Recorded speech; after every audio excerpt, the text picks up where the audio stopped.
and we have the support of Bishop Brennan and also Father Emmanuel, and Father Jesus was actually the one that really pushed me to do it. He said, yes, go do it.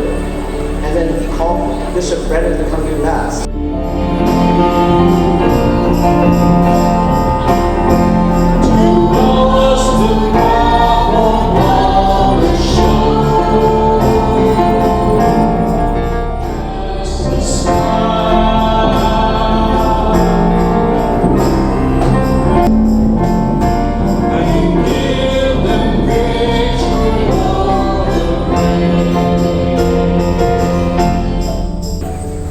Celebrate the New Year among the Hmong people.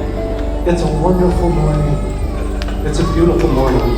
Maybe not outside with all of the fog, but it's a beautiful morning.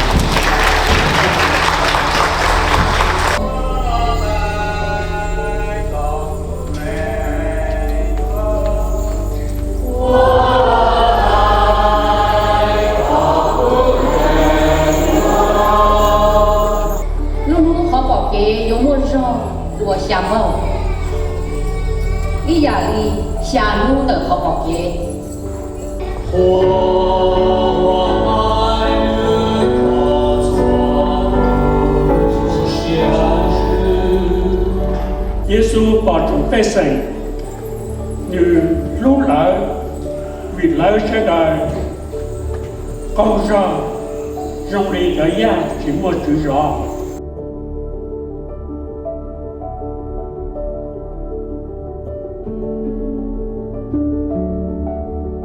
向前的高飞的在呀的路，他个风梦中找到此天黑浓。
Nhớ rồi trồng kiểu này trà sẽ đến đó. Lúc nào nhà bên tôi sẽ bên nhau lên sao have everybody stand up, okay? Cho nó sợ nè. Lò bây giờ đâu không có. Tôi sợ nhà sẽ tới bên kia nè, okay?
Welcome.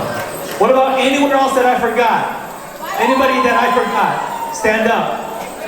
Where are you from? Visalia. Welcome. Welcome. Yeah, the Nichito a golden ticket. So for everyone that entered the building, you are given one golden ticket. For those of you that have not gotten a golden ticket, this ticket eventually draw the raffle. Này giờ cho này giờ mai cho cùng thì một chuyện ở trên đó thì chỉ cần đó我先得点的肉一家人都拿 grand prize 呢这种贵的路老啊有路车了 right 这种路车了这种一家年啊一包呢一包就是每个auto都路啊handle 跑 raffle 那么嘛的叫跑的做了就做了那才我们做推杯那这就这就找我做到了这样跑那叫老鸡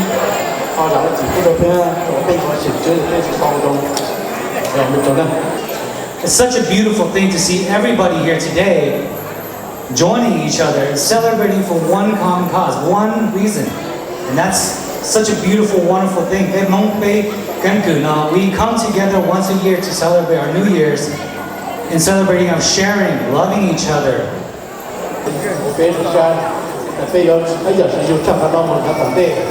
Ở bên ở nhỏ trong trang nó sống con cho với chồng đó cái sáng thảo chỉ được con cái số nó thật từ chỉ là tổng đất lên trong xe bây giờ tôi con là từ tổ lên trên nó được con một bê This year we decided to ask the help of our generous businesses in the community. And so if you look on your agenda, you can actually scan it too, and you can have it on your phone. But I wanted to take a moment also to invite very special people up on the stage. If I could have Bishop Brennan come up,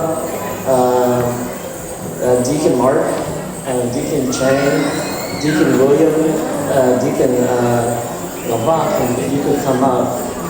And so thank you so much. As a token of our appreciation, we have this small gift for you. You can open it.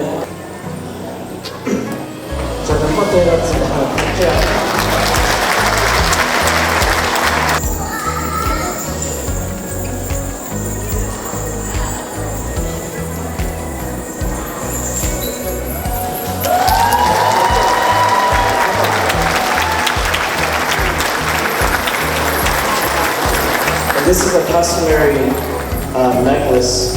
If you walk around town with this on, they'll know exactly what clan you belong to.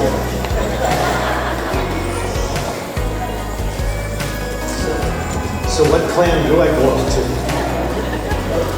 I guess every clan, right? If you have any problems, all these clans will be behind your back, Bishop.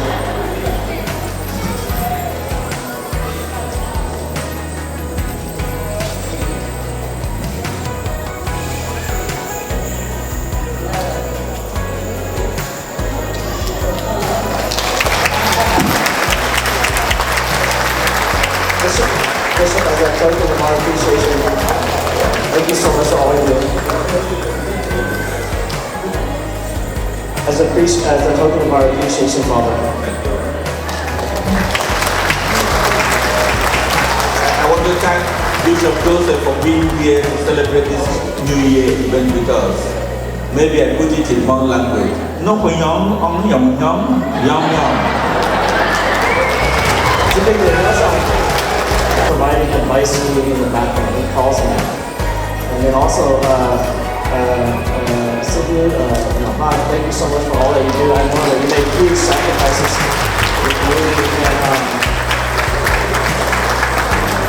And this event would not be possible without all of you here, but especially the four Hmong Deacons that worked really hard to make everything possible. Thank you so much. Right, thank you so much. Thao bây giờ thì để chính cái cha đã không muốn tên đó, cô là sẽ được chọn rồi đúng như là cũ đúng không? Sau khi đó bây giờ liền chính cái cha đã tên rồi đến tiếp bao rồi, lúc nào đến tôi cho hồ bên lúc chế, bên lúc công chân lúc nào nên cũng bỏ đi bên đại chân đã cho thì phải trong bên mỗi lúc tìm lúc nào, bên họ tìm nằm ở nơi trái đó thì peace be with you, be not afraid, and go forth.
今天这个的家朋友说的，被我先得打了，搬采购好了，被我等人打到人机。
If you don't have a ticket, raise your hand. Make sure that you have one.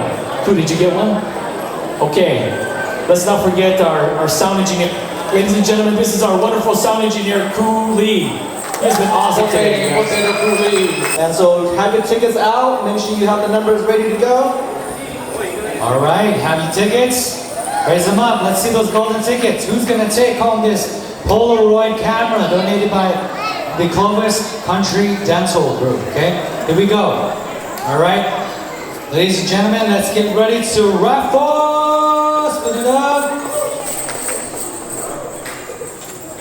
It's too fast.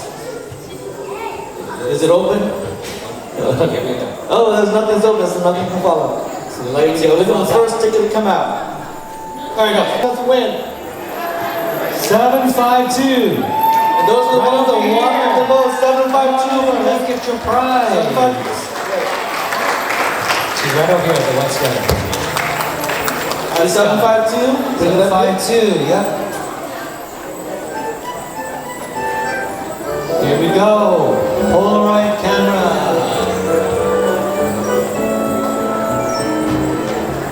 Hey, I'm just gonna call the last three numbers, okay? Here we go. 539. 539. Last three numbers. 539. If you got it, hold it up so you can see. Raise it up, the golden ticket. Who's ready to have a good tall smile? 539. Here we go. Winner, winner, right there. Right here. Okay.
bây giờ yêu một dòng sức bây một dòng họ từ nó bây giờ đi ba bị bề bờ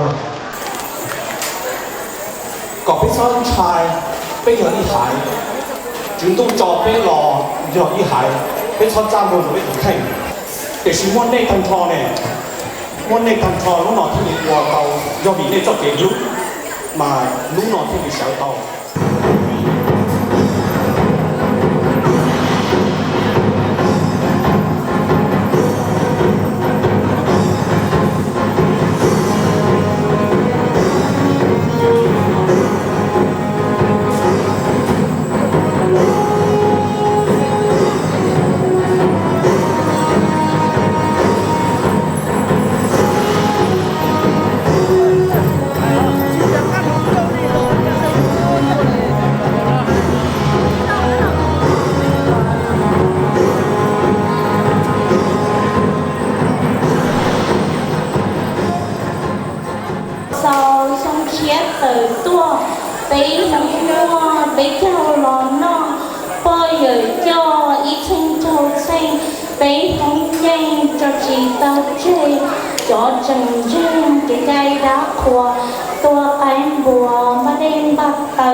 cho ý chồng nó cá nhỏ rong rong lúa xong sẽ là toàn thế đấy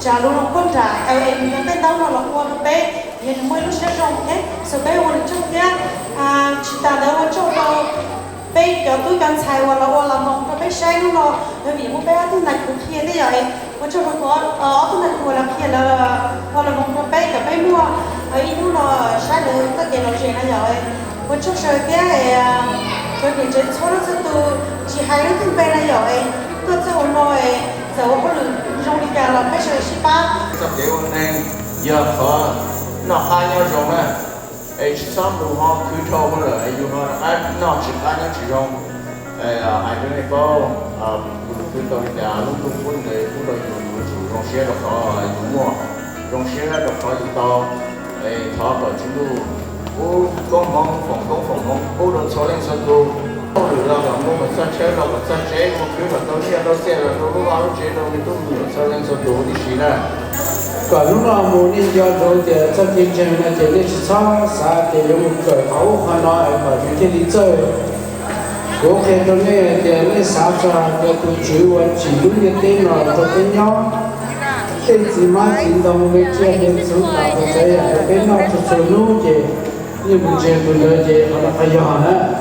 Và tại chúng tôi bên trong xe là có những nó bên thành ra bây giờ trồng trồng cho là bây giờ chỉ trong chúng tôi cũng siêu thì bên đầu tôi lúc những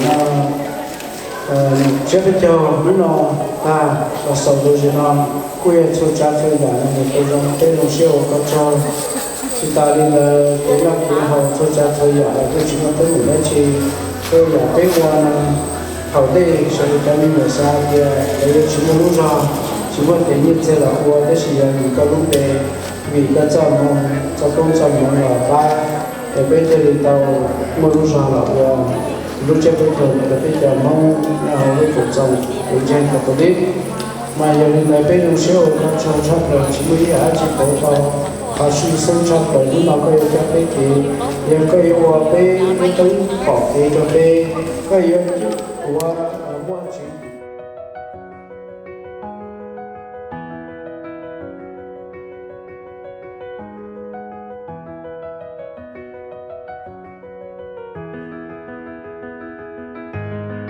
Okay, here we go. Spinning is done. It's opening. He's gonna reach in. Close his eyes. He's gonna let me just feel for one number. David, hope you get it. Okay, your first two numbers are 5, 4. Down to 3 only. 3 down to 3. Okay, here we go. All right. The last number is 3.